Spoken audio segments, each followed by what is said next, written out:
sedama yang saya hormati, pada kesempatan yang berbahagia ini di Desa Sumberagung, Kecamatan Batanghari, di daerah Purwakarta, saya akan sedikit berbagi pengetahuan bagaimana caranya umat Buddha itu beragama secara baik dan benar.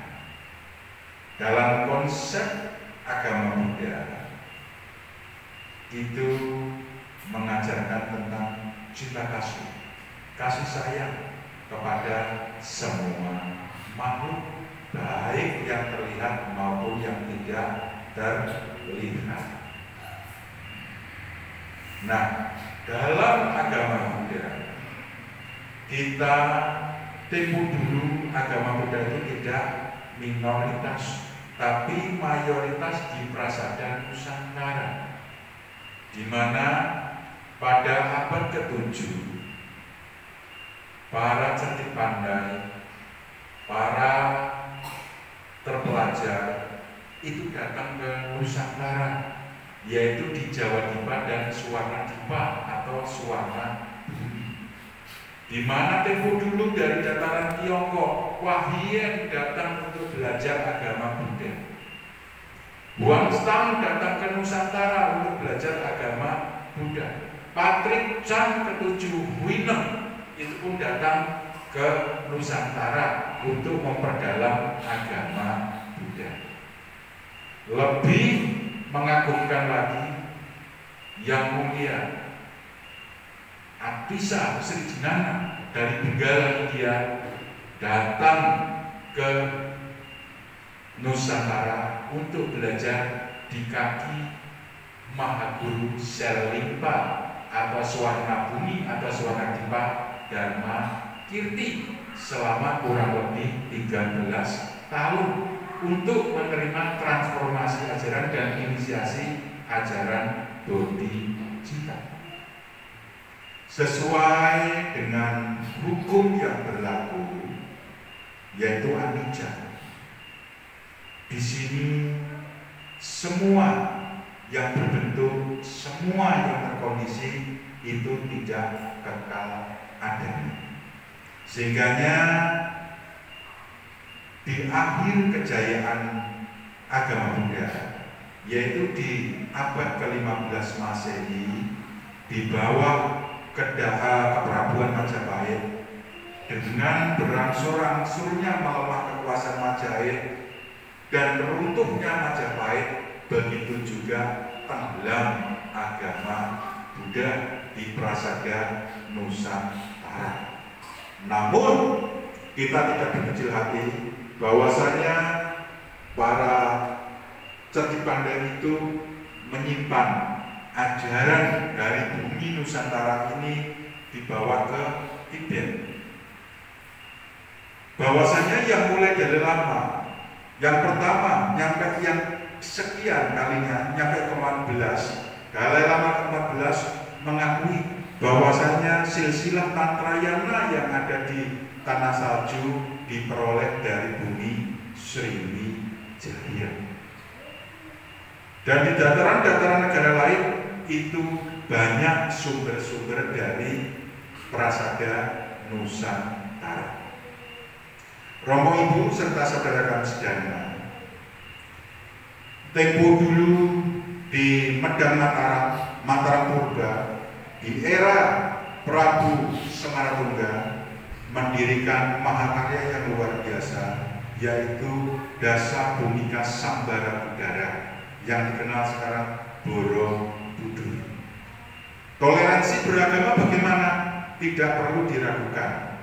Mereka tidak belajar teori yang detail, tapi esensi agama tentang toleransi, teposliro itu ditanamkan. Kenapa demikian? Pramodawat dan putra dari Prabu Semaratungga yang beragama Buddha Mahayana, Tantrayana, mendirikan monumen yang sangat luar biasa. Suaminya rakyat Ikatan pun mendirikan Siwagra atau Prambanan yang sekarang ada di Klaten. Jadi toleransi keagamaan itu sudah sangat luar biasa. Dari Medang Mataram Dari dinasti Sanjaya dan dinasti Sailendra, akhirnya kerajaan itu pun pindah ke Jawa Timur, di mana oleh Empu Sindok itu menciptakan mahakarya yang sangat luar biasa, yaitu kitab Samgyang Tamayanika. Lalu Pakuan pun timbul serat yang hampir sama, Kakawin yang hampir sama, yaitu Siksakanda Karsia. Nah, kembali ke situ, setelah kerajaan Majapahit runtuh, kita itu seperti anak ayam yang kehilangan induknya. Jadi agama Buddha yang di Indonesia ini carut marut. Ini kita sama aja prematur, baru lahir. Walaupun dulunya kita mendominasi mayoritas. Dalam konsep agama Buddha kuno itu ada 3 ajaran, yaitu apa? Wirogo. Ngerti Wirogo? Wiromo, mudah. Wiroso. Kalau orang Jawa ini semua udah nggak ngerti, itu tidak masuk akal, karena dalam jangka Joko itu wong Jawa bakal hilang Jawa. Orang Jawa akan hilang ajaran adiluhungnya. Setelah keprabuan Majapahit itu setelah tahun itu Sirno hilang, Kertane bumi. Sirno itu ya hilang ya musno. Kertane kejayaan kemakmuran bumi di Nusantara itu akan punah karena leluhur kita telah berubah haluan. Kembali ke yang pertama Wirogo. Bagaimana sih umat Buddha waktu manembah? Jadi tempo dulu leluhur kita itu orang ngerti puja bakti apa, ya ngertinya cuma sembahyang. Sembahyang itu dari akar bahasa manembah kepada yang, yaitu yang moho suci. Yang dimaksud Wirogo itu dalam konsep Jawa itu ajine diri saka lati, ajine rogo saking bu sono. Ini carangan Jawa baru. Kalau Jawa tempo dulu disebut Wirogo. Dalam salah satu kakawin Samgyang Tamayanika, kalau Anda seorang upasaka, upasika, seorang pandita, pinandita, masuk ke wihara harus mengenakan kain putih sebatas dada. Yang pria kain putihnya ke kiri, yang keluar ke arah ke kanan. Filosofinya meninggalkan nilai-nilai yang tidak bermoral dan menegakkan dharma. Diikat dengan kain kuning, maksudnya mengikat Pancasila dan Panditasila dengan kuat dan benar secara bijaksana. Setelah itu busana atasnya apa? Mengenakan ciwara atau kain putih. Terus menggunakan ikat kepala atau destar atau mungkin berwarna putih. Bisa dimengerti? Jangan ke wihara malah bu pakaian tidur, ke wihara pakai daster. Saya tidak ada maksud nyinggung, saya ngomong jujur. Ini umat Buddha ini udah kacau balau. Kalau pakaian tidur itu dipakai untuk istirahat, kalau daster itu untuk nyantai di rumah. Nek sembahyang, nek wong Jawa jangan ditinggalkan wirogo. Wirogo itu apa? Kalau manembah, pakailah busana yang bersih, rapi dan sopan. Busana yang khusus. Masalahnya kalau Anda semua ini, Bapak Ibu kalau menghadap kepala desa, Pak Camat, berani nggak pakai pakaian tidur?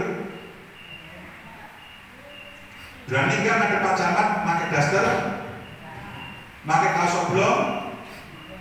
Itu loh yang disebut etika dan estetika budaya Jawa yang adiluhung.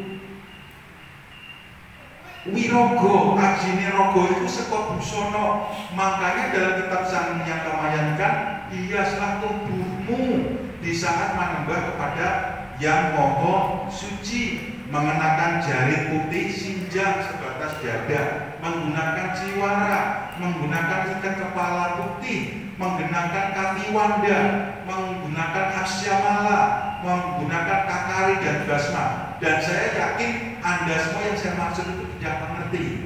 Mungkin apa nggih? Untuk itu pada malam hari ini saya meminta kepada umat Buddha dari Wihara Sumber-Agung, Wihara Buddha Merta, sadarlah, jangan tinggalkan ajaran leluhur panjenengan.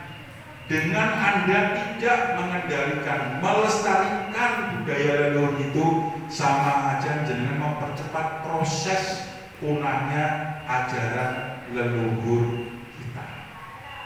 Ibu, coba jenengan gale, jenengan berpikir, kurang lebih 15 tahun yang lalu, di saat kondangan, ibu-ibu semua mengenakan jarit, kebaya dan sambula, betul? Sekarang saya tanya, pernahkah Anda melihat sekarang wanita berkebaya dan bersandul? Tidak ada. Kiblat Indonesia ini Nusantaranya sudah hilang, sudah ke Arab-Araban dan sudah ke Baratan, udah ke Timur Tengah. Jadi banggalah menjadi bagian dari putra-putri Nusantara. Yang kedua, untuk yang pertama tadi bisa diindahkan, bisa dilaksanakan. Jadi kalau saya pakai busana kayak gini jangan diketawain. Kulo malah pengen guyu sampean. Kalau saya bangga, inilah warisan leluhur saya. Ini disebut udeng atau iket angen-angen. Jadi kalau kau wihara, iketan angen-angenmu, ojo mikir sing ora-ora. Ini maksudnya meninggalkan keburukan, menambah kepada Gusti Yang Maha Suci. Makailah udeng gen mudeng, gen cetok. Ojo sampai tinggalkan akar budaya leluhur bangsa Nusantara. Yang kedua apa? Wiromo. Wiromo itu apa? Trapsusilo. Kalau orang Jawa itu ya kula nuwun, monggo, pinara, lenggah, itulah yang disebut wiromo. Sekarang anak kecil pun dengan orang tua sudah tidak berbahasa santun. Lo mau mana Pak? Ini bukan ajaran budaya Jawa dulu, bukan ajaran agama Buddha. Dalam Manggala Sutta dijelaskan menghormati orang yang patut dihormati merupakan berkah termulia. Cara menghormatinya gimana? Ya dengan orang yang lebih tua pakailah bahasa yang santun, yang sopan. Ini adik-adik ini bahasa Jawa pun tidak akan mengerti. Jadi dengan orang tuanya pun sopan santunnya sudah mulai hilang. Saya yakin jangan aksara untuk nyebut hono coro kodoto semolo kodo joyomo kebotomo jelas tidak mengerti. Tapi kalau peradaban barat 1, 2, 3, 4, 5, 6 apal, alibata saksi jana apal.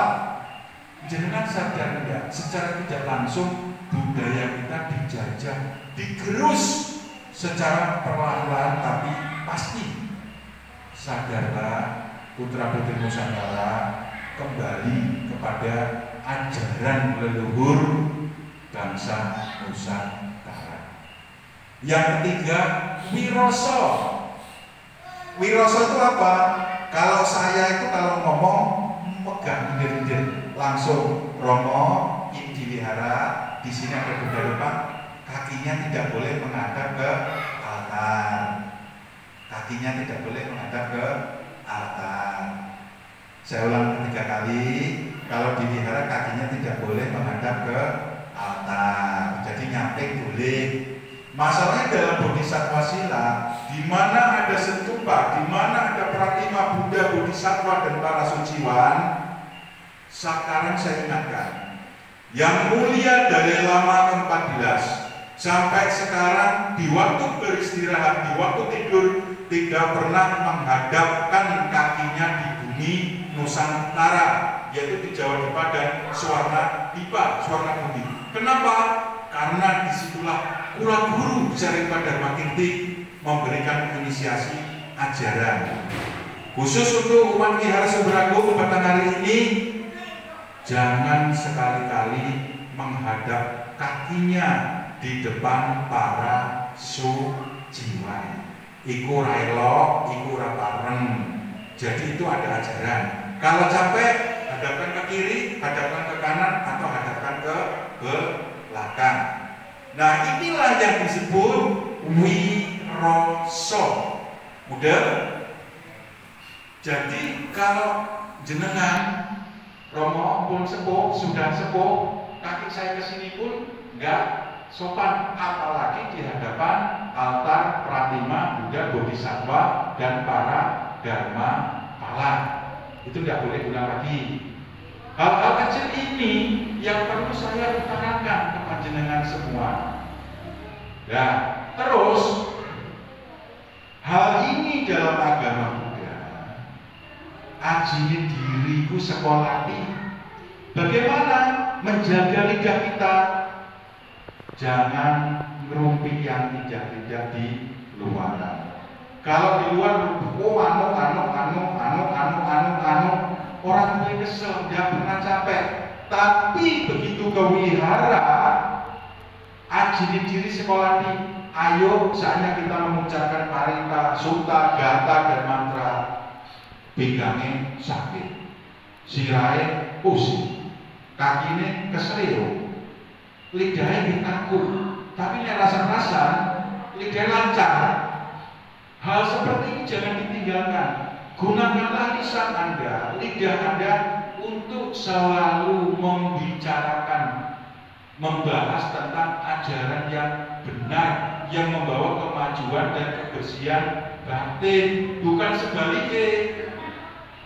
Itu gunakanlah bahasa yang santun, yang lemah lembut, sedikit bicara tapi bisa menginspirasi banyak orang. Itu ajine diri sekolati, ajine rogo saka busana. Itulah bapak-bapaknya ada sopan, rapi. Cuma saya berharap lebih bagus lagi diupayakan jenengan semua pakai jarit bagi yang sudah punya. Mengenakan ikat kepala atau udeng. Tempo dulu kalau masuk ke pura dan ke wihara itu rambutnya panjang, harus pakai ikat yang rapi supaya nek sujud kotoran tidak jatuh ke lantai, rambutnya tidak menutup muka. Makanya kalau orang tempo dulu gondrong itu berarti ngajak ribut. Makanya kalau orang sekarang gondrong, apa wis atos kulite kok rambutnya gondrong? Bisa dimengerti?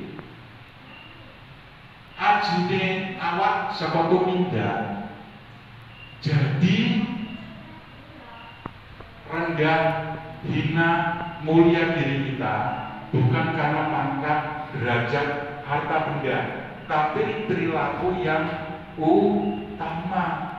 Jadi kita kaum minoritas ini dianggap lapisan yang terbawah, jangan oleh kaum mayoritas, oleh komunitas umat Buddha sendiri. Jadi Bu, Pak, kalau melatih kesabaran itu jangan waktu pejabat turun mundur-mundur, nanti di belakangnya enggak seperti itu. Berbuat baik, berbakti, hormat di depan dan di belakang itu harus sama. Mudah? Nah, kebetulan di malam hari ini sebenarnya saya bangga pada Bapak Ibu semuanya. Malam ini panjenengan semua melakukan tumpengan sesaji, yaitu untuk kirim leluhur disebut ruah.